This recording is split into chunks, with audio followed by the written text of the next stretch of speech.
ko karata akwai rigima yau za ta ɓaci. Wancan tsohon saurayin kin yau shi zan rushe wa hanci. Habibi me ya faru ba na son rigima ka bar shi. Yaushe ka ganshe ganka nema ga mu da kai baki da hanci. Yanzu ina yin gyangyaɗin nan na yi mafarkin kin yi wanka. Shi shegen ya zo wucewa yana kallon gobar gidan nan. Mafarki yayi ba gaskiya bane hubbi na kada rai ya ɓaci. Shakurmin ka zo ka zauna kar kaiwa tayar ka face. Dan Allah share hawayen ka ɗauki ruwan sanyi ka kurba.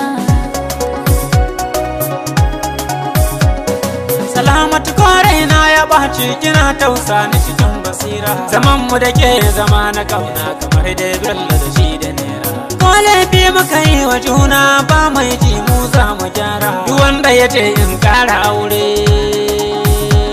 sai na ɗirka mishi kwangwalati.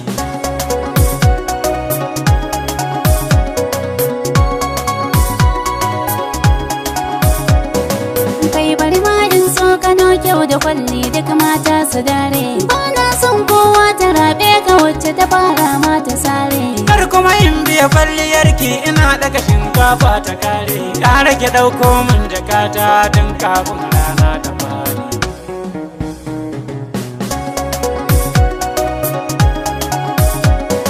Idan fa kina yin murmushin nan na rantse zan sala ihu. Ƙara ki bar ni je na aiki kar kaza ta yi bai amu. Ni fa ƙara shiga raina kake yi duk na mance taro da awo. Mai gidana ko gaba na yi laifi ka yafe min na nemi sulhu. Allah dai ya yi miki sitira don muhimmancin Isa da Nuhu. Rabi'atula da wuyi yake nan ta wannan karnin ya ramana. Shalele dawo mazauna.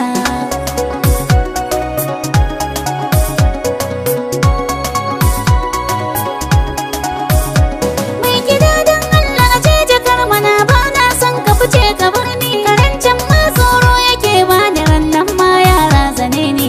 A'a Salamatu in na zauna to ni ne zan kara muni. Giwa duk koshin ta yau gobe za ta ga ta bullo ta kara. Mai gida ne kam na gyara shimfiɗa don Allah dawo ka zauna. Kaza zan girka ka karya kashin ma ba na so ka tauna.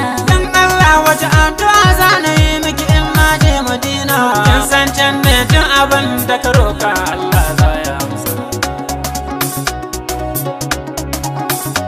To ka roƙa min sarki ta bara ya alkinta mini rayuwarka. Ya ba mu tsawon rai tare ni da kai duk mata su ji sun tsane ka. Ya sa in ka hango budurwa sai ka ji amai na yunkuro ka. Ya sa in an magana ta aure shi ne ciwon zuciyarka. To ai tafiyar ma an datse ta jiragen duk sun daina tashi. Tafiyar bana an tantance mutane an ce ni ba na cikin su. Sai baɗin Allah ya kai mu nake tsammanin za mu tashi.